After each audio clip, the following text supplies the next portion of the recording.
মৰমৰ ছাত্ৰ ছাত্ৰীসকল, তোমালোকক মই মোৰ চেনেলটোলৈ স্বাগতম জনাইছোঁ।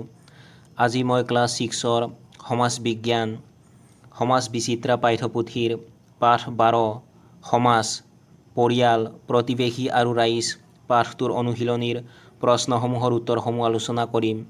গতিকে তোমালোকে ভিডিঅ'টো প্ৰথমৰ পৰা শেষলৈকে চাবা। অনুশীলনী 1ৰ 1 নম্বৰত দিয়া আছে, তলৰ প্ৰশ্নবোৰৰ উত্তৰ লিখা। ক নম্বৰ প্ৰশ্নটো হৈছে, পৰিয়াল বুলিলে কি বুজা? তোমালোকে উত্তৰত লিখিবা, পৰিয়াল হ'ল সমাজৰ প্ৰাথমিক গোট।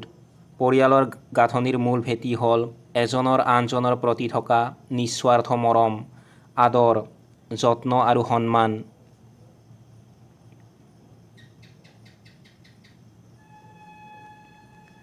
খ নম্বৰ প্ৰশ্নটো হৈছে, পৰিয়াল এটাত সদস্য কি কি প্ৰকাৰে যোগ হয়? তোমালোকে উত্তৰত লিখিবা, পৰিয়াল এটাত সদস্য 3 প্ৰকাৰে যোগ হ'ব পাৰে: জন্মসূত্ৰে, বিবাহ সূত্ৰে আৰু দত্তক সূত্ৰে।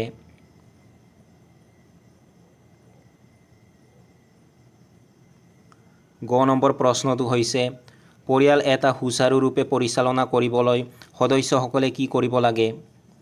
তোমালোকে উত্তৰত লিখিবা, পৰিয়াল এটা সুচাৰুৰূপে পৰিচালনা কৰিবলৈ সদস্যসকলে শাৰীৰিক, মানসিক আৰু আৱেগিকভাৱে ইজনে সিজনক সহায় সহযোগ কৰিব লাগে।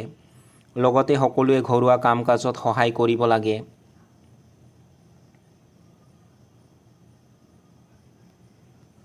ঘ নম্বৰ প্ৰশ্নটো হৈছে, ভাৰতীয় পৰম্পৰাত পৰিয়াল সম্বন্ধে কি কোৱা হৈছে? তোমালোকে উত্তৰত লিখিবা, ভাৰতীয় পৰম্পৰাত পৰিয়ালৰ ভূমিকাক অতি উচ্চ স্থান দিয়া হৈছে। ইয়াত গোটেই বিশ্বকে এটা পৰিয়াল হিচাপে বিবেচনা কৰা হয়। উপনিষদ আৰু হিতোপদেশত এই ধাৰণাকেই বসুধৈৱ কুটুম্বকম বুলি কোৱা হৈছে।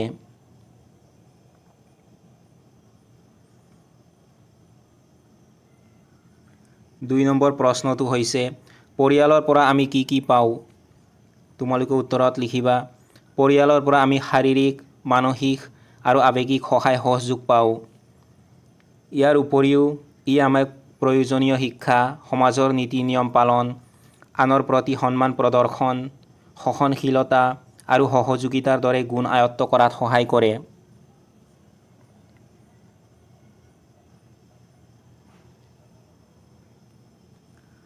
অনুশীলনী 2ৰ 1 নম্বৰত দিয়া আছে, তলৰ প্ৰশ্নবোৰৰ উত্তৰ দিয়া। ক নম্বৰ প্ৰশ্নটো হৈছে, প্ৰতিৱেশী মানে কি? তোমালোকে উত্তৰত লিখিবা, আমাৰ ওচৰে পাজৰে বসবাস কৰা পৰিয়ালসমূহকে আমি প্ৰতিৱেশী বুলি কওঁ।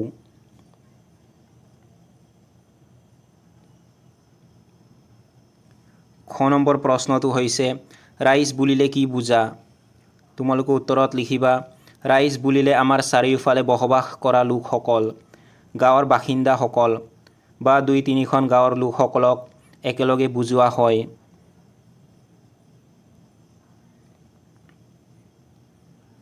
গ নম্বৰ প্ৰশ্নটো হৈছে, ৰাইজে সহযোগিতাৰে পালন কৰা যিকোনো 2টা উৎসৱ উল্লেখ কৰা। তোমালোকে উত্তৰত লিখিবা, ভোগালী বিহু আৰু জোনবিল মেলা।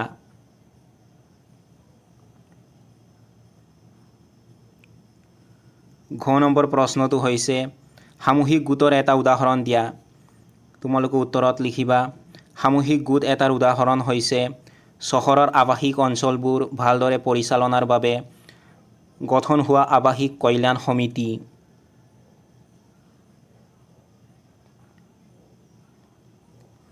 দুই নম্বৰ প্ৰশ্নটো হৈছে, সমাজ এখন সুচাৰুৰূপে চলাত প্ৰতিৱেশীৰ ভূমিকা সম্বন্ধে চমুকৈ লিখা।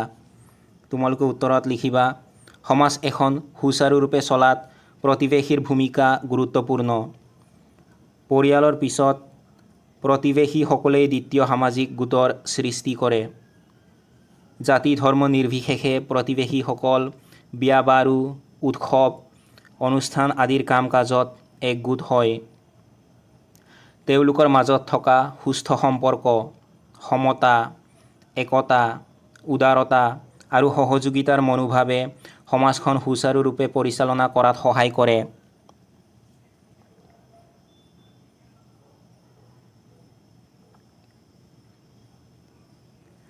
3 নম্বৰ প্ৰশ্নটো হৈছে, অসমৰ জনজীৱনত ৰাইজৰ ভূমিকা বৰ্ণনা কৰা।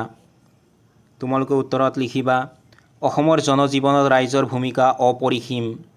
ৰাইজে অসমৰ সমাজৰ ৰীতি নীতিৰ অভিভাৱক হিচাপে দায়িত্ব লৈ আহিছে। এখন গাঁৱৰ উমৈহতীয়া সম্পত্তি যেনে ৰাস্তা ঘাট পুখুৰী আদিৰ পৰিচালনাৰ বাবে ৰাইজে সমূহীয়া সিদ্ধান্ত লয়।